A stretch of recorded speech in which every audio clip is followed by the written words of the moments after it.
Hi everyone. Am I audible? Yeah. Okay. Hi. Thanks everyone for signing up for the fisheries sustainable fisheries session. Uh, we have a team here, and what we've planned for today is we're going to start with a quick round of introductions to the team members, and we have an interactive activity planned for you guys. Uh, Followed by that, I'll be making a very quick presentation to introduce the work that we do, and then we have the questions that many of you have already asked us during at the time of registrations. So let's get started. I'll start with myself and then move on to the rest of the team. I'm Ishan. I've been working with Dakshin since 2015. I started working in the Lakshadweep Islands on community-based fisheries monitoring. And in my current role as the program officer of the Sustainable Fisheries Program, I oversee and manage different research projects and intervention projects on sustainable fisheries at different field sites of Dakshin. I'm also going to quickly introduce those members who are not here today. There's Mehboob, who spearheads our intervention projects in Lakshadweep. He's from Lakshadweep. He has a background in social work. He's currently in the islands, which is why he doesn't have internet connectivity and unable to join us today. And I think Naveen is also unable to join us right now. Naveen is the director of Dakshin and also the program head for the Sustainable Fisheries Program. And he is in charge of the overall direction in which the program goes and the different projects and interventions as well. I'll let the rest of the team members introduce themselves.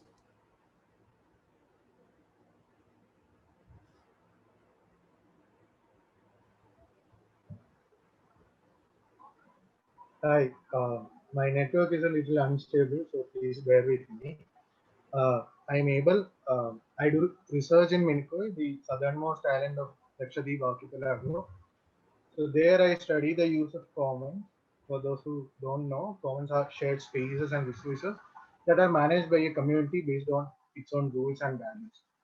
So for these commons, there will be associated traditional knowledge which they use for its management. And then there will also be local systems and institutions for the management of these commons. So I study and document these systems and practices, and that information fits into the larger work we have on co-management actually. Yeah, that pretty much sums up my work.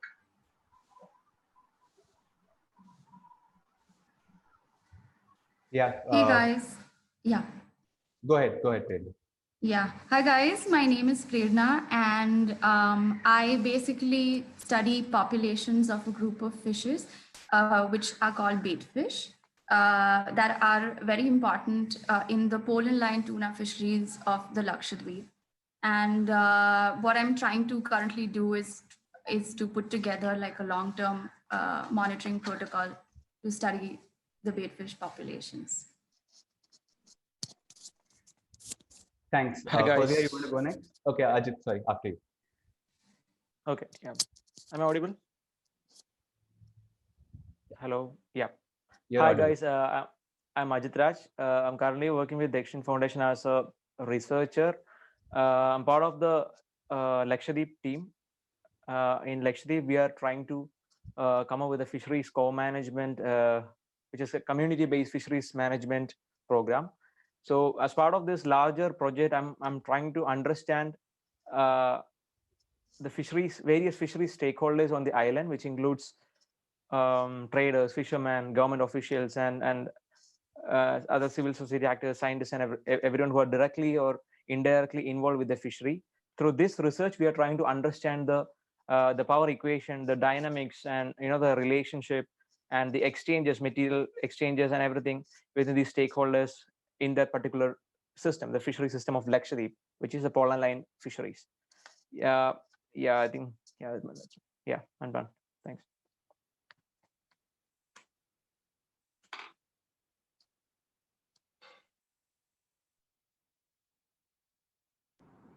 So, Abhilasha, would you like to go next? I think Fauziya is speaking, but her audio is not on. Oh, okay. Fauziya, we can't hear you. Okay, let's move to Abhilasha and we'll come back to Fawzia.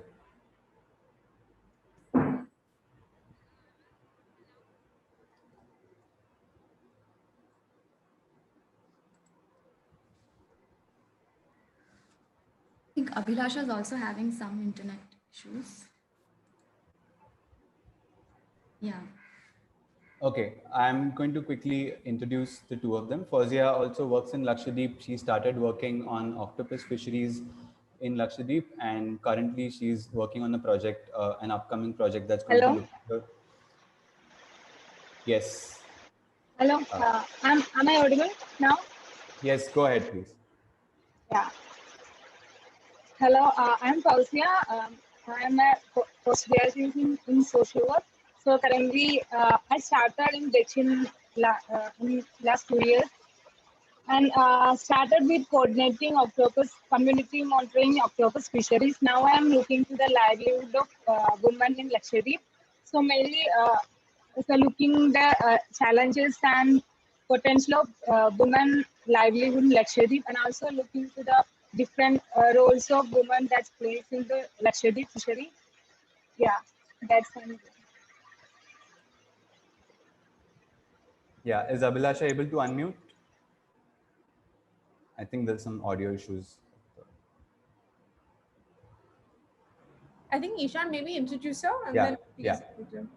Sure. So Abhilasha has a background in environmental sciences, and she currently works on fisheries with Dakshin, and she's going to be working on a project looking at reduction fisheries in India. And we'll be talking more about what reduction fisheries are a little later. So and she's also going to be working on an upcoming project on dried fish and the role of dried fish in livelihoods and nutritional security of marginalized communities. I think we're done with the introduction. So we have that activity planned for everyone. So I'm going to hand over to Prerna and Abhilasha, who are going to take charge of that activity, but we need to just take care of the audio issues before that. Yeah. Just give me a few Laksha seconds. is joining again. So Yeah. just again. Okay, if there's anything we can get started with, Prerna, just let's get started Yeah. with. Okay. So I'm going to share my screen. Can you let me share my screen?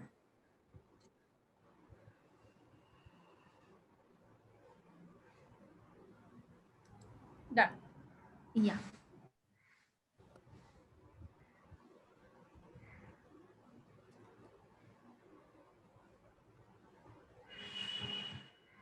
Okay. So guys, we've basically, just give me a minute.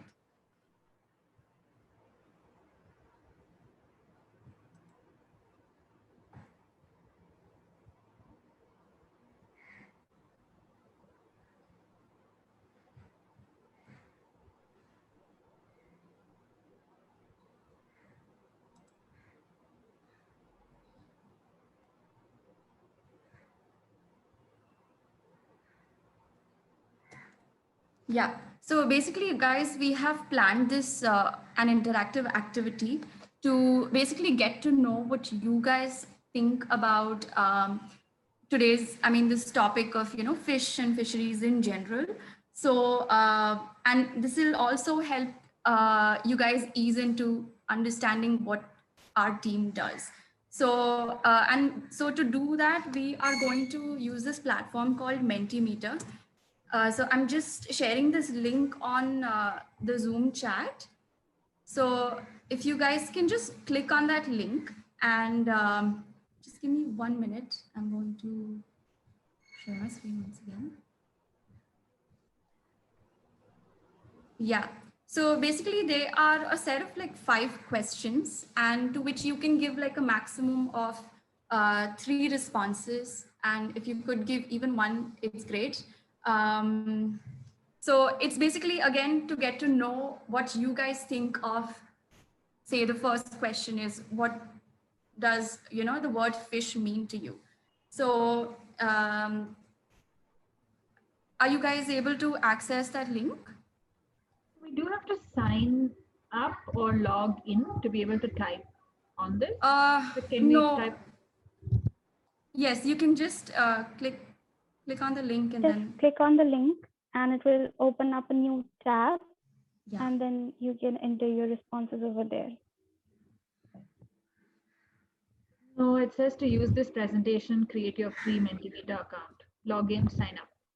Hi, sorry to interrupt. I think you shared the presentation link instead of the Yeah. the other Okay. link. Yes. I think Abhilasha, can you Yes, I will share the link. Oh, my bad. Thanks for that input, Meera. Yeah. This is a learning curve now that we have to do so many things online. We're figuring out all of these platforms and stuff like that we can interact with people on. So bear with us while all of you are a little bit guinea pigs for some of this. Yeah, this is the first time we're using Mentimeter and we're going mental. Yeah. So So guys, I've shared the link. Can you now Yeah, this one. click? okay, Yeah, this awesome. one works. Great. Okay, so guys, these the responses are anonymous, so just feel free to write whatever comes in your mind. And there are no right or wrong responses. Everything goes. Yeah. And don't forget to come back to the Zoom to just basically see how the responses are like represented on the word cloud. I also encourage the Dakshin members in this audience also to type in.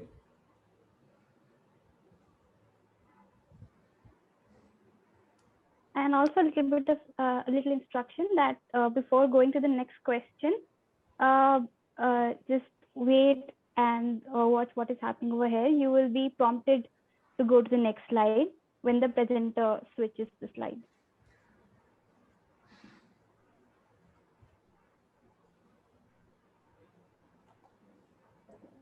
Has everyone entered any more responses? Yeah, I think the responses are coming in. Yeah, you can give it a few seconds, like let people. Yeah.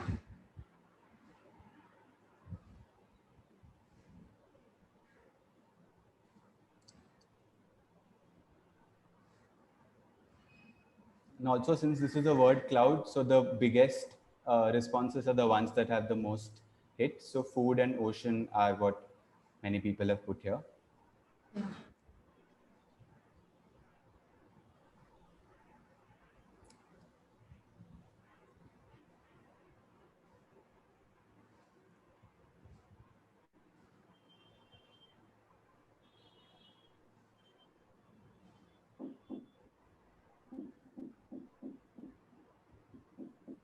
This is great. We're already seeing some very interesting responses. Most of them are related to food.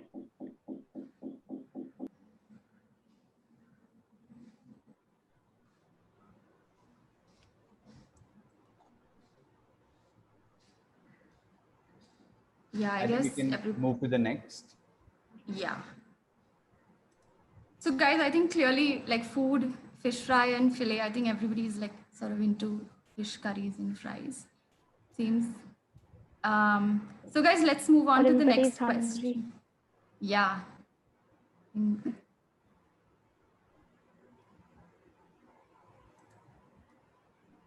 So guys, if you go back to the Mentimeter link, it might give you a prompt that go to the next slide. So that's our second question.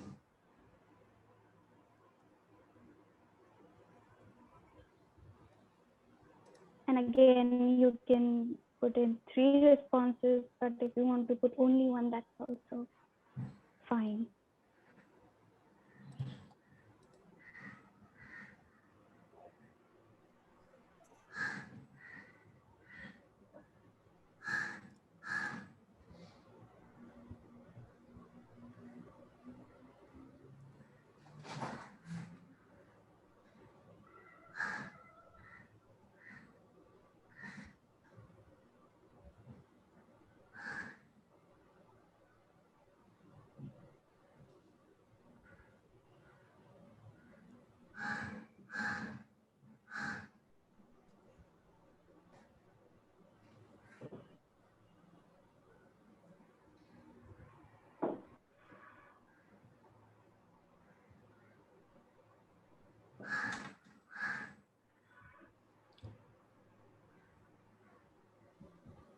Yeah, I think the responses are still coming in. And I think the big words are like fishermen. So clearly fishermen are an important part of the entire fishery. Mass market.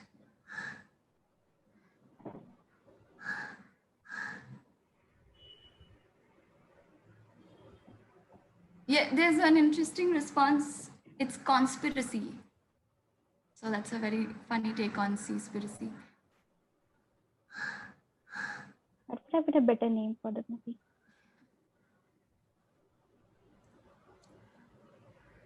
Yeah. Okay, I think the responses are still coming in.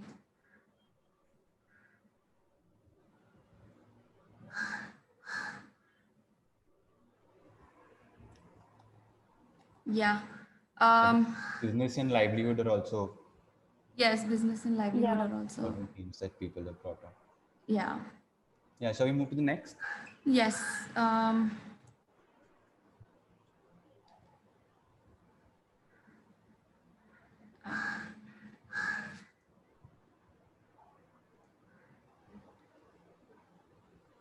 So now again, you will be prompted to go to the next slide where you can enter the responses, and then you can come back here and see how the words are looking, how the word cloud is looking.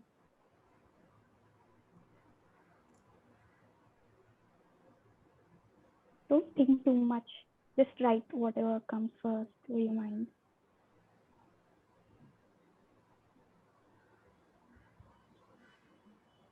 That's the big one.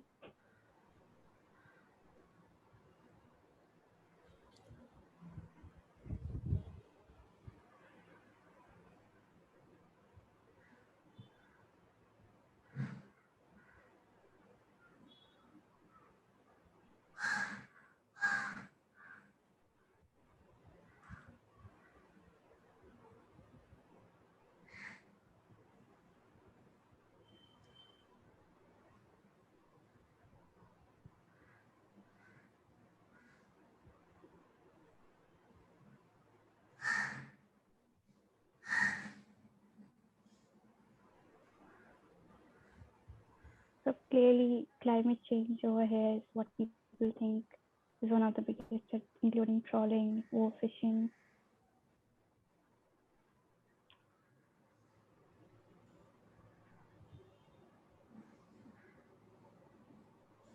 Yeah, I guess the responses do basically, they have mentioned some of the major threats that our fisheries. I like bad face today. documentaries. Yeah, I got that. And then there's veganism and mass markets demands. Awesome. I suspect these are people from Dakshin. Yeah. Yeah.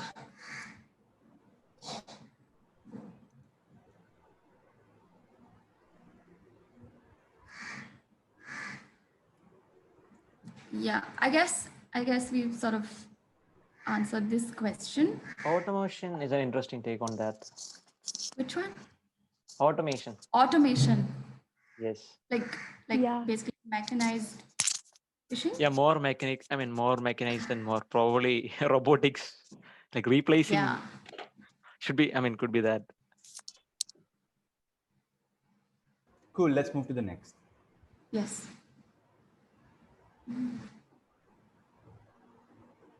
So yeah, we'd like to also know what you guys think are some of the possible solutions to, one of the threats that you guys have already mentioned.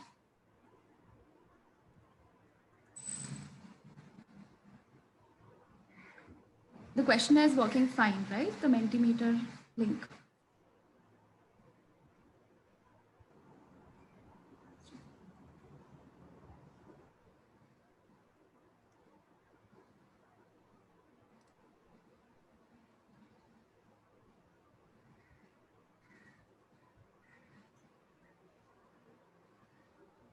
Oh, we have strict policies and we have good policies.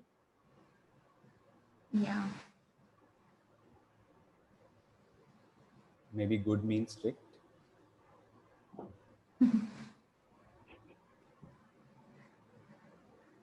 Community outreach, yes. this mindful consumption, Consumption. giving a voice Know to your you. fish. Yeah. Absolutely. Better values at source. Inclusion. Oh, Oh, I Giving a voice completely to agree with locals. somebody has mentioned Dakshin. So nuance awareness. That is interesting. But awareness seems to be the biggest. yes. Yeah. Yeah. So awareness are like all around. Like there are different. I mean, this there in different terms, like raising awareness, nuance awareness, and there is a big awareness And there's more awareness. all around. Yes. Yeah.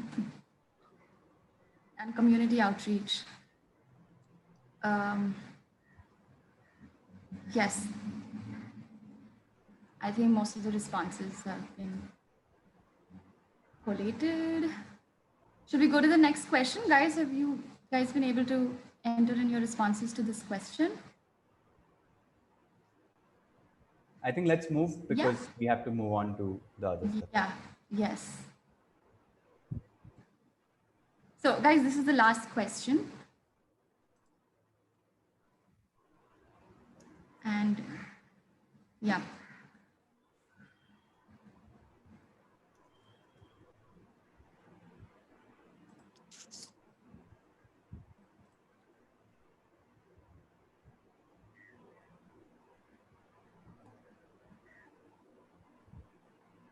Fish fry for sustainable fisheries.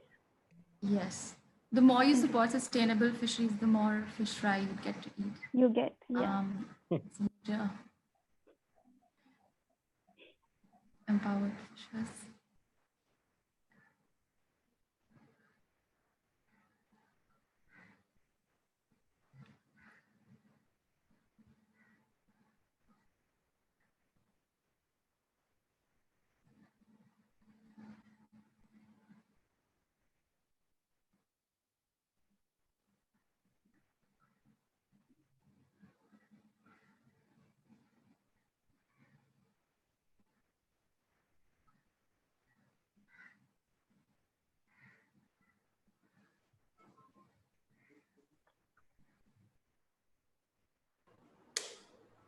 There is not one clear sustainable way to go. Like all the words are of equal size in the word cloud.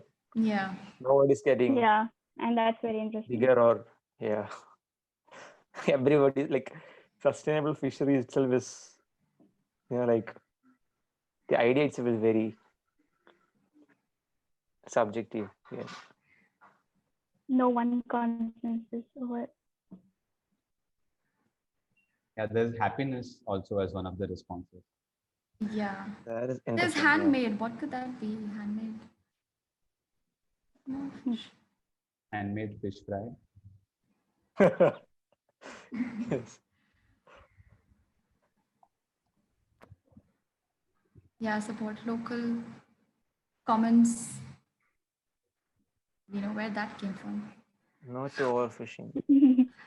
I think no to overfishing is the one. I think less exploitation, and all. I think these words are like like trying to get at a resource depletion and more. It's being said in different ways. Conserving. Yeah. Yeah. Okay, I guess There we've is collected. support local fish availability. More localization is also seems to appear.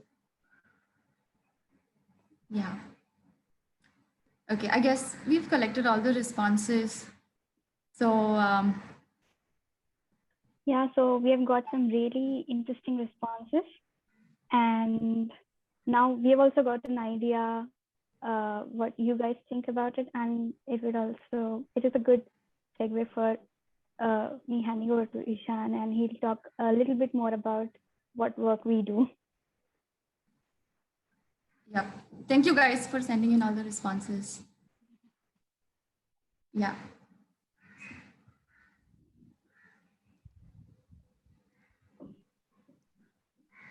Can you see my screen? Yeah. All right. Thanks, Prerna and Abhilasha, for that activity, and thanks everybody for very interesting responses. I think that helps set the context for for me to introduce some of the work that the fisheries program does. And based on the responses that we got, the diversity of responses that we got, I think I'd like to start with the dilemma associated with fisheries as a sector. That on the one hand, it's this huge burgeoning sector with like a lot of uh, annual fish production, providing employment to millions of people over the world, and ensuring the food and livelihood security of marginalized communities across the world. Uh, it's also like ranging in practice from very small scale fishing practices to which ensure livelihood security for coastal communities to more destructive practices which also have a lot of bycatch and can have severe implications for marine biodiversity and the oceans as a whole. So the answer to that dilemma, like the dilemma is then that how do we balance these human needs with the health of the ecosystems. uh, the easy answer is sustainable fisheries, but the problem is that sustainable fisheries is not an easy goal to achieve.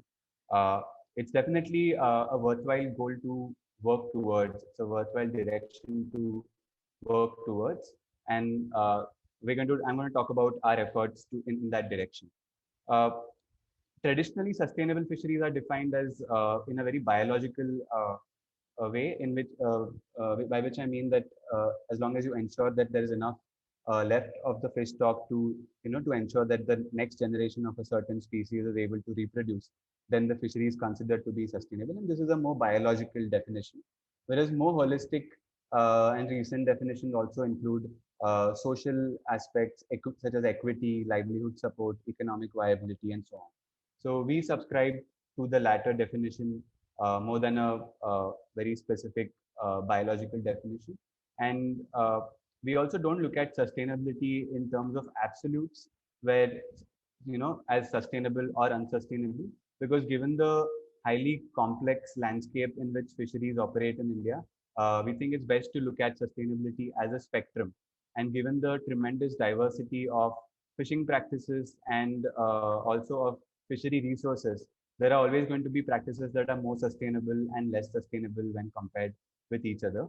So, and we understand that there's a multitude of factors that contributes to a fishery being sustainable. So we look at it as a complex jigsaw puzzle, and there are different pieces of the puzzle that need to come together for a fishery to be sustainable.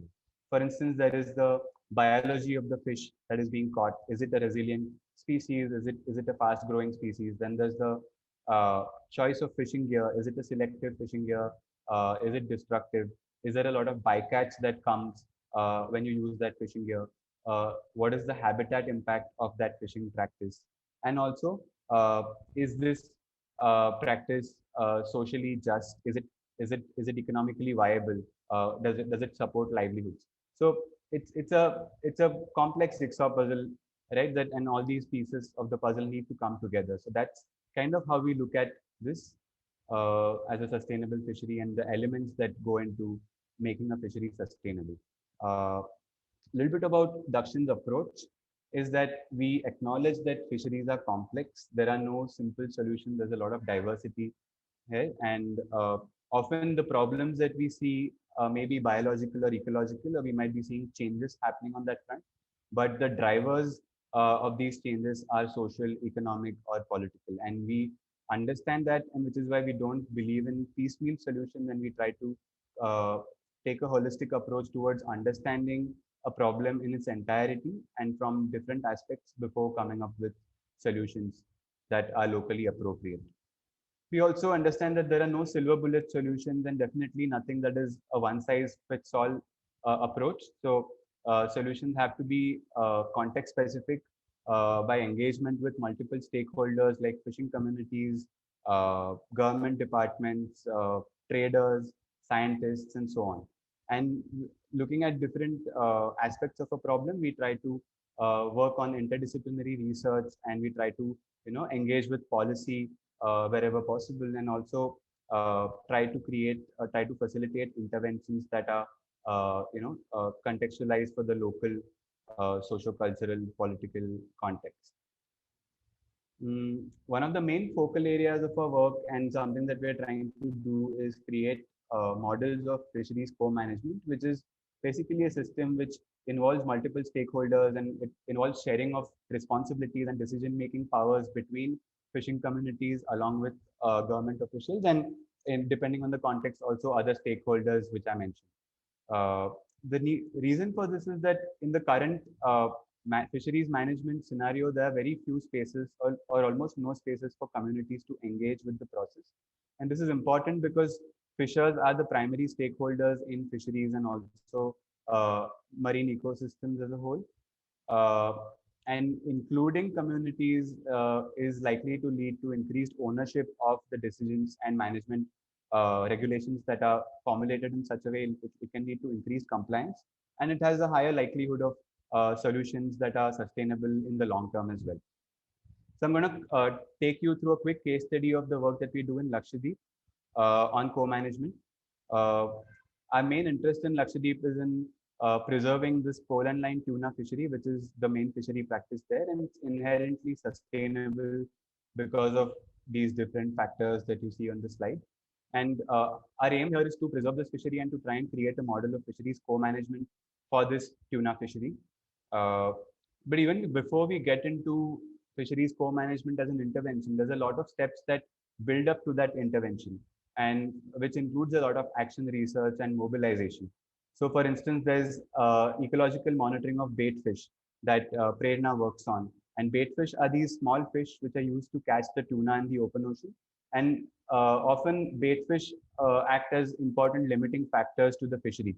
So if there's not enough bait fish, they can't catch tuna as well. And there are some issues with bait fish declines that the fishers are facing. So this is one of our major focal areas of research.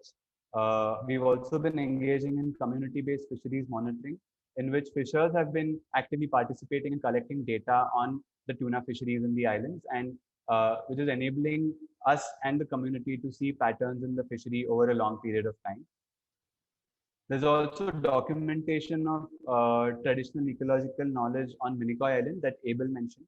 And this map is an example of where different fish species are caught by islanders living in Minicoy, and this is based on their understanding of current patterns and astronomical patterns, and based on their knowledge of breeding cycles of fish. They also have rules about when to catch a certain kind of fish, and based on the knowledge of the habitat, they also have rules about where to use certain kinds of nets and where to not use different nets. So our work is not only about creating awareness in communities, it's also about learning from communities, because there is a lot of indigenous knowledge there, and we try to document that and we try to learn from it and see how that can also be applied in present day management interventions.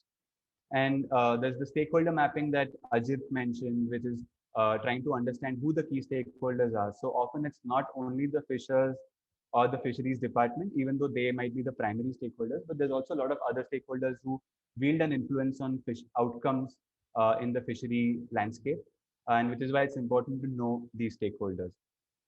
And all of this culminated in our first ever co-management consultations in Lakshadweep.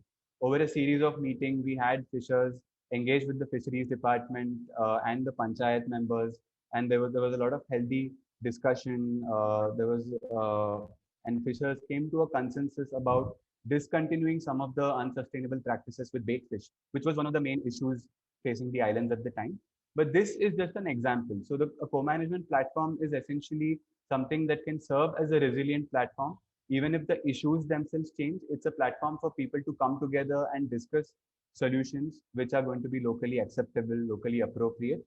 And that's kind of the idea with this work, is to try and create this system which can help as a platform, which can serve as a platform for multiple issues in the future. And looking at our word cloud activity, there's plenty of threats and challenges to the fisheries, right? It's not one threat or one challenge. There's everything going from climate change and overfishing. And we believe that one of the main ways to address it is to first create these spaces for communities to engage with the fisheries management regime.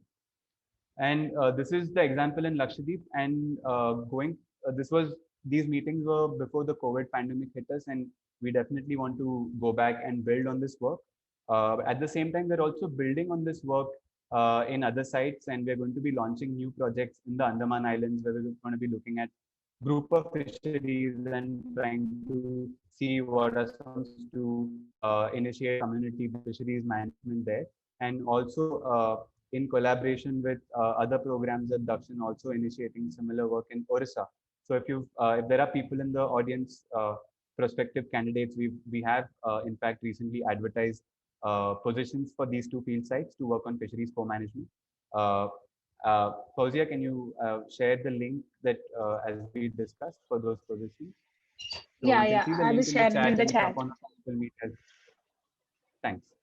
So prospective candidates, do check out those links as well, and yeah, apply as per the procedure that's given there. So there's that work on fisheries co-management that's happening, and there's also other areas where we don't know a lot right now, and where we can't directly jump to management intervention. And the first step is to try and first understand what the problems are. So there's this upcoming fishery on reduction fisheries that we mentioned earlier, and reduction fisheries is kind of an alarming trend that's being seen in fisheries, where there's a lot of biomass fishing happening, where it doesn't matter what is being caught, but it's as long as it's marine biomass that's being caught by trawlers in bulk amounts. And this is actually being reduced.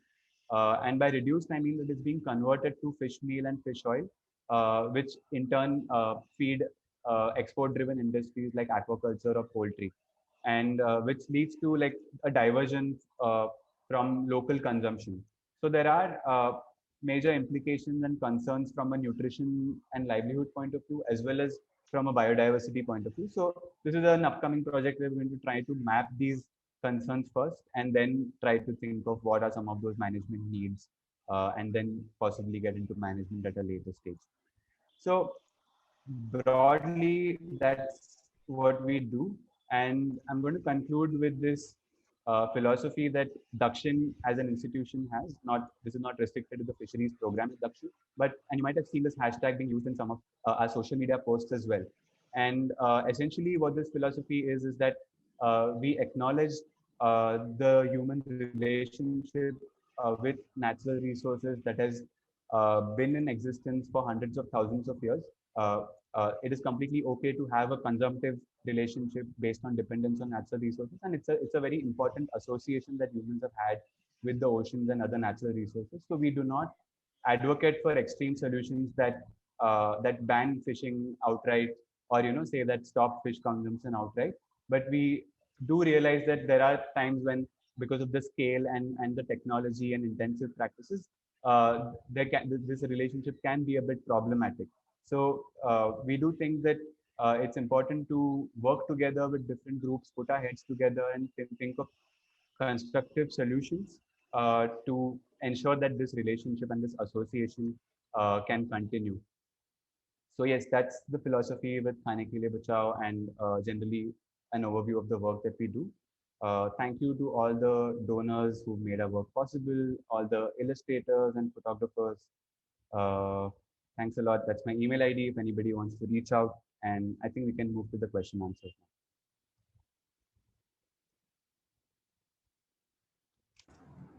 now. Okay, great. Thank you so much, Ishan and team, for this. So everyone, we've gotten quite a few questions that actually overlap or mean the same thing. So what we've done is basically combine them. And now I'm going to basically ask questions. So the first question is, fishing is an important industry. How do you manage demand for fish under the current scenario? What are the steps we can take ourselves to adopt sustainable seafood consumption, and how do we encourage others to follow the same steps? Also, how much information is reaching the public on sustainable fisheries? Thanks for the question.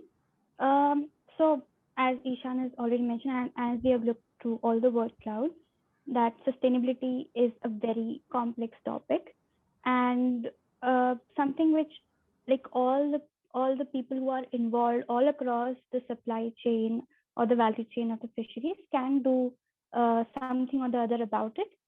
For fisheries management, let's say what a fisherman can do, maybe they can adopt gears which have less bycatch, and that would not only help like mitigate some of the ecological impacts that are taking place, it can also be beneficial to them as well.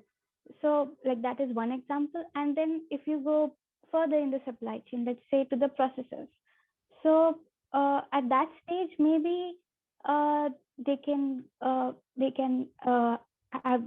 have more nice monitoring about from where their catch is coming from, what fish are they using, and have the data ready with them, so that they will also know that what ecological impact as processors they are having. And then they can also look at how they are treating all the fish workers, the fishers. And for example, sustainability is also about the equity and livelihoods and the rights of the people. So that can also be sort of checked at this stage. And most importantly, consumers.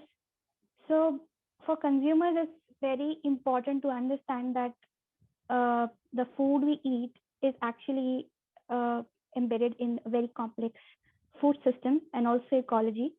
So the more aware we are about from where the food is coming from, the better we can do, the more we can do about like lessening the ecological, social, or the economic impacts of, let's say, little harmful fisheries. So there are, in fact, there are a few initiatives like Know Your Fish or In Season Fish. What they have done is they have done very detailed literature review of when the fish breeds and which fish is good to eat in which season. So if a fish breeds in particular season, then consumers can avoid them. But the issue goes a little further beyond it, and more research in terms of where the final product is coming from and how can we improve information on it. Maybe that could help. Like these are some of the steps which like all the actors across the supply chain of the fisheries can take to improve the sustainability. Okay, awesome. Would anyone else like to add? I think in the interest of time, let's cover the different themes first, and if people stay back, we can discuss, because there's a lot to discuss on each of these areas. But let's try to just cover as much ground as possible. Okay, sounds good. The next question is from Aditya Kapoor. He wants to know, what is the implication of sustainability when it comes to fishing in a riverine and marine context?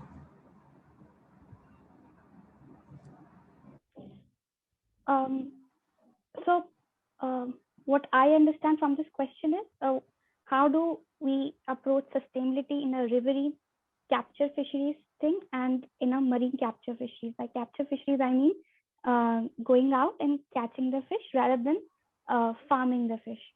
So taking those assumptions, there are major differences in the terms that the issues might be the same. For example, pollution and access to commons and like some of the issues may be same, but they emerge differently in a riverine system. For example, if a river flows, let's say there's a dam which hinders the movement of the fish, or there's a barrage which hinders the movement of the fish won't be able to migrate as it's supposed to. For example, in case of Hilsa, we see that.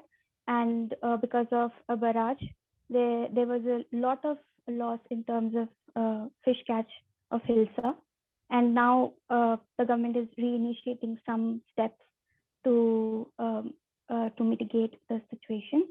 And there are a few other things, for example, let's say pollution or sedimentation.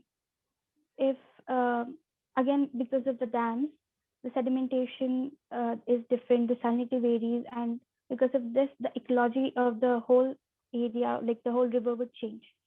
That is not the same in case of marine, different problems are there.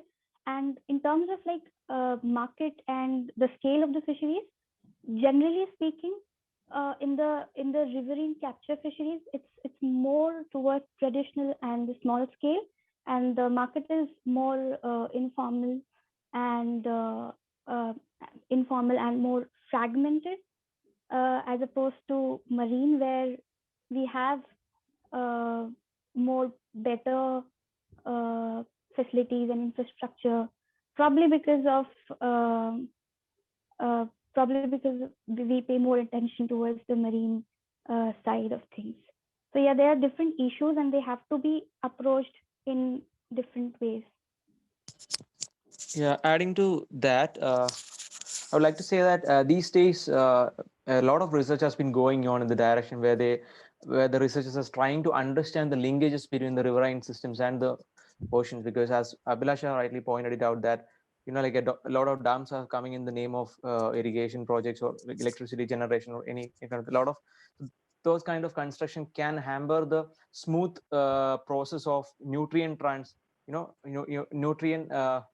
nutrient inflows into the oceanic waters, and that can actually affect the fertility and in the natural nutrient content of the waters, and that can actually sometimes it can seriously affect the migration pattern or breeding ecology and even some biology of or even habit the conditions of the habitat for some of the species. So these a lot of researchers are actually arguing for an integrated approach. By we cannot consider riverine ecosystem in isolation. I mean what I want to say that is that in the current system we cannot isolate the marine ecosystems in isolation with the riverine system, because they are well connected in terms of water flow, material flow, and everything. So they are very closely related. So yeah. Very interesting. Okay, the next question is from Astha. She'd like to know that fishing practices at small scale are said to be sustainable. Is there a takeaway from these practices for large scale fisheries? I would like to answer for that question. And first of all, thank you, Astha, for asking that question. It's because it's good to know that people are like, these days people are trying to understand small scale fisheries and large scale fisheries as two separate things. And that's and the kind of important that small scale fisheries is getting in the current in the current times. And current times, like a lot of importance we are giving for the small scale fisheries and its importance and its sustainability. It's sustainable ways in the current development narratives, and which is a good thing. And first of all, to answer that question, I would like to say that fundamentally we cannot assume that all the SSF, I'll say all the small scale fisheries are inherently sustainable. There are small scale fisheries which are not sustainable in different parts of the world. Like small scale fishers can use very destructive fishing methods, like the small explosives and all kind of destructive fishing practices are there, which have been employed by the small scale fishers. On the other hand, of course, in terms of scale in operation, economic scale of economy and scale in operation, small scale fishes are pretty much sustainable than the large scale fisheries currently that we have, in terms of the fleet size or the kind of fishing effort that we are employing in the resources.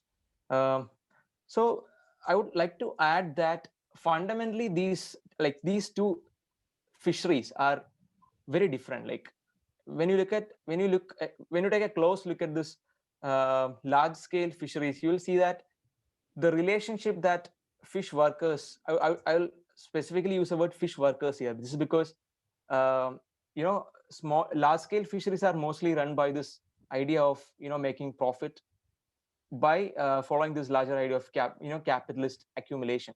So basically what big industrial fishing units try to do is that they'll go to the fishing grounds, they'll take up the resource, and they'll try to match it up, and they'll see whether it makes up enough profit for them, or whether they will be able to accumulate whatever they wanted to take from the resource system. So on the other hand, the relationship that small scale fishermen with their ecosystem is very different, because most of the small scale fishers operate very small fishing unit, I would say fishing unit, fishing craft in terms of size and scale, and they will be living closer to their ecosystem, so they know their ecosystem really well than a lot of these laborers who actually work in the big fishing fleet as laborers who won't have a direct connection with the ocean and the ecosystem. So small scale fishers in that way are very close with their nature and with their ecosystem, and they're at some level they're quite aware about what can happen to their ecosystem if this particular if a fishing practice is employed there, and if it can turn destructive and all. So that is one thing about small scale fisheries. And coming to a third point, I would like to say that yeah, as I pointed out, that it's very hard to draw any exact, like to draw out a exact takeaway for large scale fisheries that they can learn from small scale fisheries, as both are fundamentally different in terms of scale and operation. However, you will see that some of the small scale fisheries, some of the fishing technologies which are employed by the small scale fisheries across the world. For example, Ishan was mentioning about the pole and line fishing technique in Lakshadweep. It's a very simple but very sustainable way of taking up the fish from the resource system. So such fisheries technologies have been used by industrial operation, used by the fishing fleet with industrial level of fishing capacity for for running their fishing operation. So in that way, some of these small scale technologies can be take up and scale up, but even then it's quite improbable to achieve that level of so-called sustainability what we are trying to reach at through large scale fisheries, just because it is very different in scale of operation. Yeah, I think, yeah, thanks. Thank you, Ajit. Yeah, team, there is a chance that we might go over 4:30, so I hope it's okay if we eat into about 10 minutes of our snack time. So as we do have quite a few questions to cover. So the next question again is a combination of a bunch of questions. It's how can fisheries reduce their impact on marine biodiversity without affecting the major population who is dependent on fishing? And how can fishing be checked for its impact on biodiversity?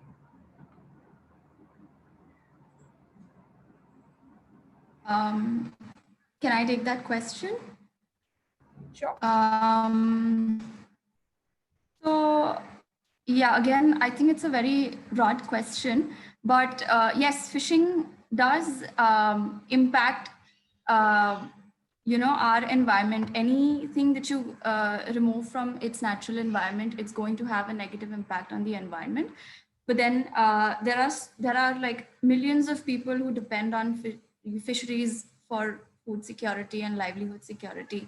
So yes, so there's a way of doing this responsibly, sustainably. And I think the question is that how can it be done sustainably, right? Yeah. Yeah. How can the impacts be mitigated? Something on those lines. Yeah. Yeah. So impacts of fisheries can be mitigated, like there's a broad range of things that can be done at national and international level. So starting with, say, implementing catch limits or making sure that the fishing practices are sustainable. You don't promote the use of unsustainable, indiscriminately catching fish.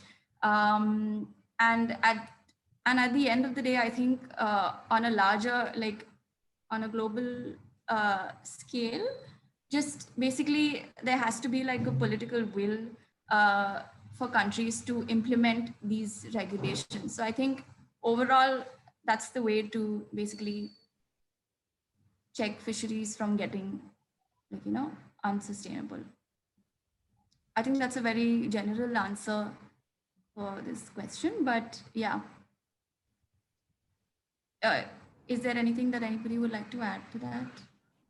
Yeah, I think the general answer is okay because the question itself is broad based. But Yeah. again, going back to the presentation that I made, is that there's no one size fits all solution for a lot of these things, which is why even though this question answer discussion might be a bit theoretical, but in practice, what we try to do is go to each system, try to understand what the specific problems are in that system, and try to come up with solutions that work in that context.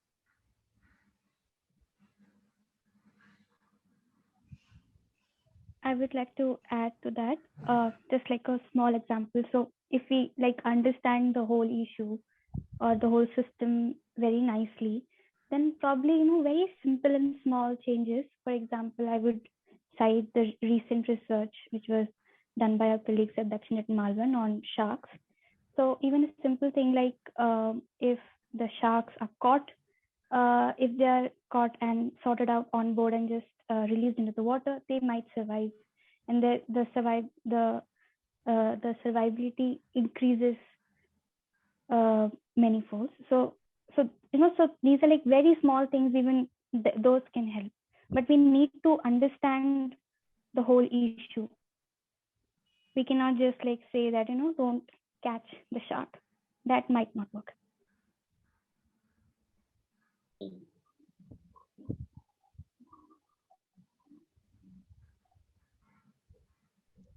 Yeah, Namrata, what's next? Yeah, thank you, Abhilasha. Next question is from Apurva. They'd like to know what's the existing policy on fishing in India and what is its environmental impact assessment? I'll respond to that. To Abel. So we currently have. Am I audible? Yeah, Abel, I can hear you. Go ahead. Yeah. So we currently have a national fisheries policy that is in its draft stage. It was open for comments at the end of last year. So this national fisheries policy is for the governance of fisheries of the entire land and exclusive economic zone of India for a period of 10 years from 2021 to 2030. Specifically answering Abhula Lakshmi's question, like in section 6.3.3 of this policy, while promoting sustainable mariculture, it stresses the need to have environmental impact assessment done. But even in other sections, even though it doesn't exactly call environmental impact assessment, but different kinds of assessment for ecological, fisheries, and environmental impacts are prior to, during, and after the implementation of development initiatives are included in this policy. The only suggestion put forward by the organizations that are working in this field is to have these approaches and protocols used for the impact assessment to be conducted and carried out scientifically, and also communicated with civilian and scientific community. That was the main suggestion put forward by the organization.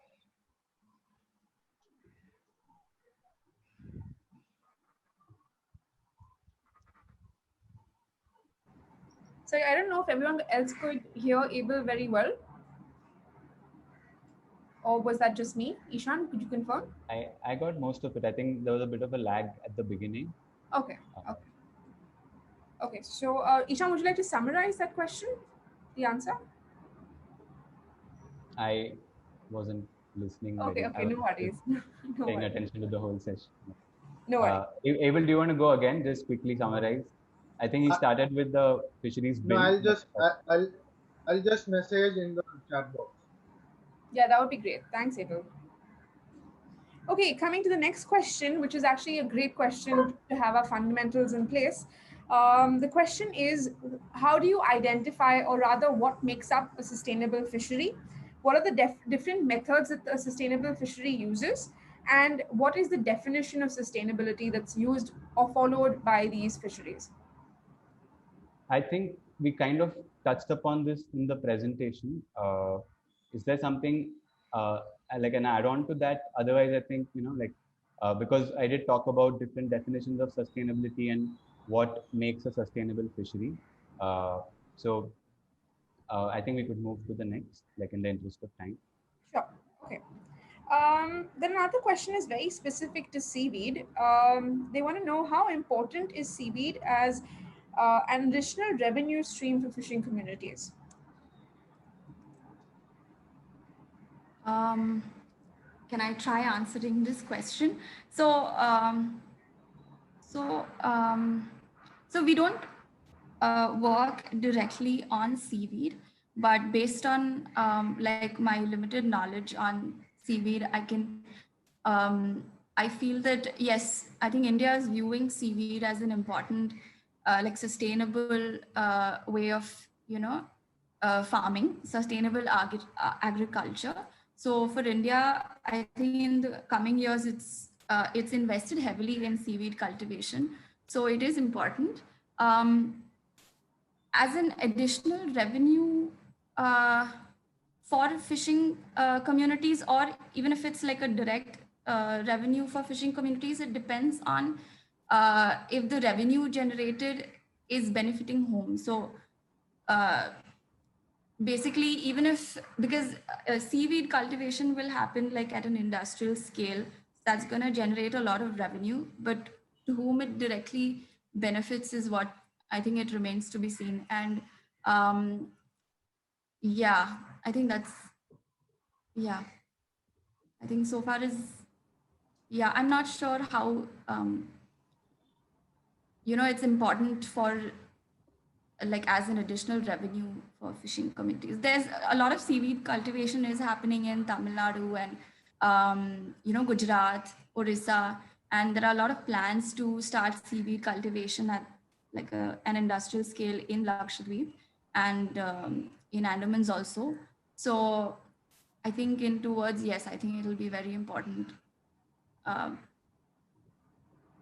think as an economic revenue activity, sorry, just to add to that, when you look at any economic activity that's based on extraction or cultivation of natural resources, it needs to have the same set of checks and balances, whether it's a fishery, whether it's aquaculture, whether it's agriculture. So it can be done in a sustainable way. It can be beneficial for communities, and it can also be very extractive. It can also be very exploitative. So as long as you have those checks and balances for equitable distribution of resources, and if it's done in a scientific way, and preserving some of the cultural associations that also exist with a certain activity, then it's fine, is what I think. So, and this is going to be important as seaweed cultivation is going to, like, it's become a bit of a buzzword now, and as there's more focus on it, it's important to sort of ensure that some of the communities that have traditionally been involved in this are not marginalized by large scale interests that try to sort of like enhance production with more intensive techniques and stuff. Okay, thank you. So also yeah, sorry, someone was saying something. Go ahead.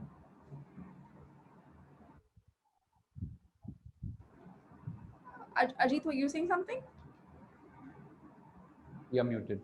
Yeah. I just want to add one more point regarding the markets of the seaweeds. That point also need to be sorted out. Like, even though you are like facilitating people to telling people or initiating people to initiating different projects to like scale up the production of seaweeds across coastlines and shallow waters, it is yet to be studied and yet to be understand like where all this product can be marketed and where like what can be the source, like where can we market our product and generate income for the communities who are going to take up this in the activity. Yeah. Noted. I'm sorry, we're not going to be able to cover all the questions, but there is one really important question which we'll keep as the last question. Everyone else, if we haven't covered your question, which I know we haven't, we're going to come back to you on email with the answers. So this is the last question, team. As we know that the fisheries or small scale fisheries are facing a lot of threats, right? There's the risk of climate change. There is a risk of policies that favor large scale practices. How do we, or rather, what are the solutions that might help mitigate such conflicts? And also, are there any specific projects that we're working on, which I know that we've covered in our presentation, specific projects that we're working on that could basically shed some light on the complexity of such an issue? Yeah, that's a very important question, like you said, Namrata. And I think there's a similar question in the chat also, which is essentially saying that, you know, as the policy environment is largely favoring large-scale fisheries and commercialization, how do we ensure this balance? So I think there is no easy answer to this question. Like I said in parts of my presentation also, is that it's a fight on multiple fronts. It is also a bit of an uphill climb, so it's not you know, it's not going to be a cakewalk, but it is something that you know, like you need to address. One solution is and because the question also asks about what Dakshin is doing, so one approach is that trying to create spaces for communities to engage, trying to create spaces or platforms that empower communities to voice their concerns and give them more of a voice in decision making, because they stand to get affected by a lot of these changes. So creating those spaces is important. It's easier said than done, but which is why we're starting small with islands and then slowly moving to the mainland where things are more complex. So that's one part of it. The other part is trying to, you know, add to the or trying to create knowledge about problems that we don't know much about right now, trying to understand what the key issues are, and also trying to understand these problems from multiple perspectives, not only from a small scale fisher perspective or from a resource sustainability perspective, but also to understand what the concerns are from an economic or industrial perspective, because sometimes it's those economic arguments that might help drive home a point. Because speaking only about the environment often doesn't help you put the point across. But when you are able to frame it in such a way that these practices will in turn lead to the collapse of the resource on which the whole industry is dependent, and if you're able to show some projections there, and you know, then that there's a greater possibility of that point being taken seriously. So that there are different approaches. There's no one solution. Then the other thing is that this is a larger problem statement, right, with what's happening with the policy and what's happening on ground. So again, there's also decentralized approaches and things that we try to do in different places as opposed to India as a whole or the world as a whole. So we try to look at different sites and specifically try to understand what the problems are there. And the idea is to try and create these models which have more community participation, which can be examples of sustainable and equitable fisheries management. And the more such examples that we have, the stronger the case that one can make that small scale fisheries can be viable, and community participation is important. So like I said, it's not something that's going to happen overnight. It's going to need a lot of engagement with different stakeholders. It's going to need political will. It's going to need more scientific research. So it's a bunch of things. Again, it's going back to that jigsaw puzzle. So it's trying to put those pieces together one by one, and especially with the policies, because the question is framed from a policy perspective, and I think there'll be more on it in the next session on CRG. But some of the work that Dakshin does is also to engage with the policy environment, and whenever these policies are out in the public domain, we try to give comments which try to, you know, make sure that there are some of these safeguards for small scale fishers and people who've been accessing these spaces traditionally for a very long time. So it's, like I said, it's something that you have to keep engaging with on all fronts all the time. Okay, thank you so much, Ishan. Thank you so much, Ishan. Sorry. Ishan, I'm Magata and Dusukulia. Yes. Hello, Magata ji. हाँ जी, नमस्ते। मैं एक question बताना चाहती हूँ। अभी ओडिशा में जो ब्रीडिंग सीजन में 45 डे नॉट इलीगली फिशिंग होता है। किसान? हाँ, बोलिए।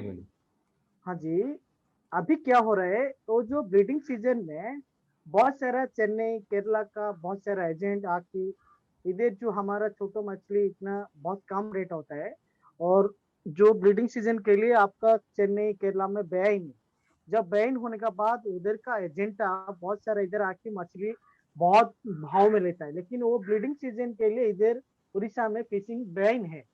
वो क्या कहता है, बहुत सारा एजेंटा इधर फोन करके बताती है आपका साइड में वो मछली पकड़ता है क्या, ये 20% मैकेनिजी रिंग नेट बहुत सारा ये फिशिंग करता है। वो टाइम को ज्यादा टैक्सी चेन्नई केरला और पांडिचेरी का बहुत आता है। इसका रूल है क्या, ये ब्रीडिंग सीजन के लिए फिशिंग करने के लिए कैचिंग का मछली पकड़ने का रूल है क्या? ओडिशा का मुझे अभी इतना ठीक से वहाँ का सिचुएशन पता नहीं है। हम लोग वहाँ पे काम शुरू करने वाले हैं, तो जब आएंगे तो आपसे और बात करेंगे, और वो पहले वही जैसे बाकी प्रोजेक्ट्स में करते पहले वहाँ का थोड़ा सिचुएशन समझेंगे। लेकिन कुछ अभी जो नए नए रूल्स आ रहे हैं, जैसे एबल बता रहा था कि जो नया बिल आ रहा है नेशनल फिशरीज बिल, में पूरा EEZ के बारे में रूल्स आ रहा है। जो 12 नॉटिकल माइल्स के आगे जो है उसमें जो रूल्स है तो वो शायद स्टेट वाइज उस पर रेस्ट्रिक्शन नहीं है। तो उसके हिसाब able correct me if I am wrong, but all fishing boats can venture across the EEZ, right? In that. और एक क्वेश्चन बताइए क्या किसान? हाँ बोलिए बोलिए। जी, इधर हमारा रुसुकुलिया रिवर है। अभी अभी आजकल उड़ीसा में बहुत सारा सर्वे करके चला गया। इधर थोड़ा से रुसुकुलिया में एक हार्वेस्टिंग के लिए बहुत सारा 20% मैकेनिज जो है नुआ गांव और Kodampeta Gokurguda and 7-9 villagers to end demand to then collector harvesting के लिए हमारा एक रिवर चाहिए। मैं बोलना चाहती हूँ ये मास रेस्टिंग सीजन में ये इधर रिवर होना का हार्वेस्टिंग होने का, और एक रिवर ज्यादा लोग बोल रहे इधर होने का चांस, मैं बोल रहा ये नहीं होना चाहिए हार्वेस्टिंग का जो रिवर। तो मतलब कुछ लोग का कहना है कि वहाँ पे होना चाहिए और कुछ लोग बोल रहे नहीं होना चाहिए ना? क्योंकि देखो ट्रेडिशनल फिशरमैन जितना रिवर में हो ये सब मुश्किल हो जाएगी। धीरे धीरे मैकेनाइज बोट पूरा एंट्रेंस करेगा रिवर में। सही बात है। नहीं, आप जो बोल रहे हैं ये हर जगह होता है, ये स्मॉल स्केल और मैकेनाइज में, ट्रेडिशनल और मैकेनाइज में हर जगह कुछ ना कुछ प्रॉब्लम होता है। और मतलब ऐसे अभी आपके लिए ऋषिकुल्या के लिए मेरे पास तुरंत कोई सोल्यूशन नहीं है, क्योंकि ये प्रॉब्लम हर जगह दिखता है। तो मतलब जैसे मैं बोल रहा हूँ कि अभी जैसे वहाँ पे काम शुरू करेंगे तो पहले ठीक से समझेंगे कि क्या क्या हो रहा है, क्या क्या इश्यूज है, और फिर अगर मतलब जैसे बाकी जगह में कर रहे कि साथ में मिलकर जो अलग अलग स्टेक होल्डर्स है, जैसे मैकेनाइज वाले भी है, ट्रेडिशनल वाले भी है, सबका पहले सबका जो अपना अपना बात है वो समझ के अगर कुछ साथ में उसका सॉल्यूशन निकाल सकते हैं तो वैसी कोशिश करेंगे। तो क्योंकि मतलब ऐसे तुरंत उसके बारे में बोलने के लिए कुछ सॉल्यूशन नहीं है मेरे पास, लेकिन वो मतलब समझना पड़ेगा ठीक से। लेकिन आपने बताया, अच्छा किया, तो अभी आएंगे तो आपसे मिलेंगे और डिटेल में समझने की कोशिश करेंगे। नहीं जी, मैं और एक क्वेश्चन बताएगा। देखिए जो ब्लीडिंग सीजन में इलीगल फिशिंग करने का बाद अभी इधर ना ऋषिकुल्या में जितना हमारा सी है, सी के लिए जो फिशरमैन है 20% मैकेनाइज है, ट्रेडिशनल फिशरमैन के लिए इतना अभी मछली नहीं मिलता है। जो मछली अभी का सीजन में जो ड्राई फिश होता है एसएजी महिला को मिलता है आजकल अभी अभी हमारा मार्केट में कि कहाँ पे इतना ड्राई फिश नहीं मिलता है, क्योंकि ब्लीडिंग सीजन में बहुत सारा मछली कैचिंग करके चला गया। इसका प्रॉब्लम है एसएजी के लिए। जो लोग आजकल महिला जो ड्राई फिश सेल्स करता है इसको भी प्रॉब्लम होता है। इसलिए ये अभी जो चल रहा है अभी नहीं मिलेगा तो ड्राई फिश की मछली कुछ नहीं मिलेगा तो सभी लोग माइग्रेशन हो जाएगा कंस्ट्रक्शन काम करने के लिए, बाहर चला जाएगा। हाँ, वो मतलब ओडिशा में तो वो अलग से खास प्रॉब्लम है, क्योंकि वहाँ पे ब्रीडिंग सीजन के वजह से और भी रूल्स है। बाकी जगह में सिर्फ मानसून के टाइम बंद रहता है, ओडिशा में ब्रीडिंग सीजन के वजह से और भी प्रॉब्लम है। तो हाँ, मतलब उसमें अलग अलग डिपार्टमेंट, उसमें फॉरेस्ट डिपार्टमेंट भी फिर आ जाता है, क्योंकि एक ही सिर्फ फिशरीज का इशू नहीं है, फिर वो उसमें फॉरेस्ट भी आता है, सब कंजर्वेशन वाले भी आते हैं, तो और भी थोड़ा कॉम्प्लेक्स हो जाता है। आपकी बात सही है, लेकिन ये सब बहुत मतलब बड़े बड़े प्रॉब्लम्स है। और मतलब तो आपने माइग्रेशन के बारे में बताया, तो मतलब वो अभी हम कुछ साल से अलग अलग साइट्स में देख रहे हैं। जैसे आंध्र प्रदेश में भी देखा था कि वहाँ का फिशरी कम होने की वजह से वहाँ के सब लोग माइग्रेट हो गए। तो ये मतलब अभी दक्षिण के जो अलग अलग प्रोग्राम्स है, जैसे इसके पहले वाला भी जो था, तो ये इस सब के बारे में अभी कुछ करने की कोशिश कर रहे हैं। तो अभी बोलने के लिए ऐसे छोटा आंसर नहीं है, लेकिन जैसे नए नए जैसे हमारी जानकारी बढ़ रही है ये सब प्रॉब्लम्स के बारे में, हम अलग अलग प्रोजेक्ट्स के थ्रू इसके बारे में कुछ करने की कोशिश कर रहे हैं, ऐसे बोल सकता हूँ अभी। Okay, thank you ji. Thank you महोदय। Thank you. Okay, sorry we've run over time, but please go ahead and take your break for snacks, and we'll see you again here at 5 o'clock for this session with communities and resource governance.